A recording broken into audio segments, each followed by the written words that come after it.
We must face the sad fact at 11 o'clock on Sunday morning when we stand to sing, "In Christ there is no east nor west." We stand in the most segregated hour of America.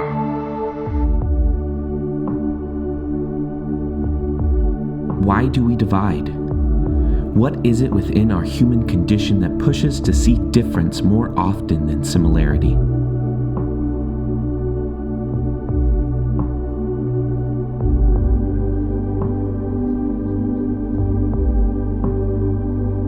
"52 years ago, the Reverend Martin Luther King Jr. spoke out with deep, passionate conviction against the state-sanctioned, culturally pervasive practice of division.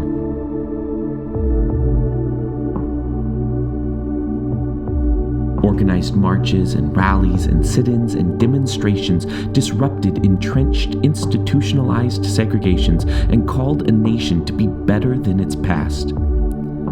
For 52 years, we've commemorated and celebrated, named streets and schools and holidays after this unifying conviction. And yet, 52 years later, the United States of America is still deeply divided.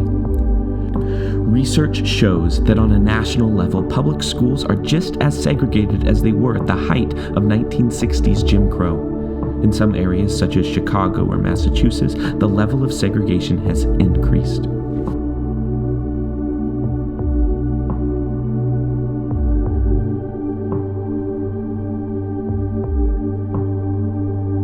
The internet has expanded our ability to interact and learn and experience difference in ways never before imagined. But with rapid saturation of social media, we have witnessed a deeper entrenchment of ideological divisions and polarization.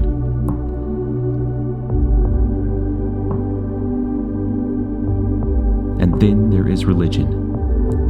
Reverend King called Sunday at 11 o'clock the most segregated hour. 52 years later, his words still resonate with conviction and truth. In 2016, less than 5% of Protestant church communities were considered racially diverse. The problem with division is that it is self-fulfilling. As groups isolate themselves from others, those subtle differences, whether it be skin, food, faith, or finance, become fundamental reasons to remain apart. One can no longer see themselves in the other. The more another group becomes inherently different from oneself, the greater the motivation is to maintain separation.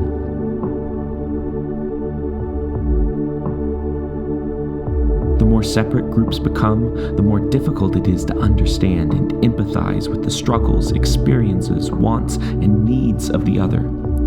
Division diminishes empathy. But it is our empathy that fuels connection.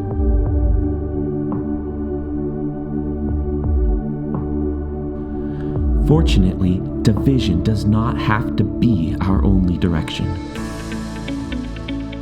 One pathway out of this cancerous division can be found in the 5% of Protestant churches that are intentionally building diverse, multicultural communities committed to representation of each culture and the reconciliation of groups previously disconnected by division.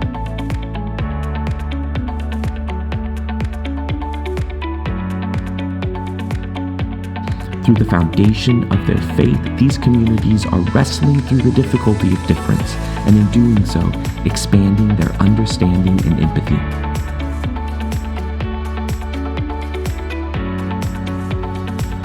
Through the intentional representation of cultural difference, racial identity, experience, and expression, these faith communities are learning that there is richness in what makes them different. Division does not have to be our final definition. Faith communities can take up the challenge of Reverend King and allow their faith to act as a catalyst for reconciliation. In doing so, they could truly be a light in the darkness of division, preaching peace instead of partisanship, unity in the midst of unrest, pushing for a realization of Reverend King's dream. I have a dream that one day every valley shall be exalted, and every hill and mountain shall be made low. The rough places will be made plain, and the crooked places will be made straight. And the glory of the Lord shall be revealed, and all flesh shall see it together. This is our hope. This is a faith that I go back to the South with. With this faith, we will be able to hew out of the mountain of despair a stone of hope.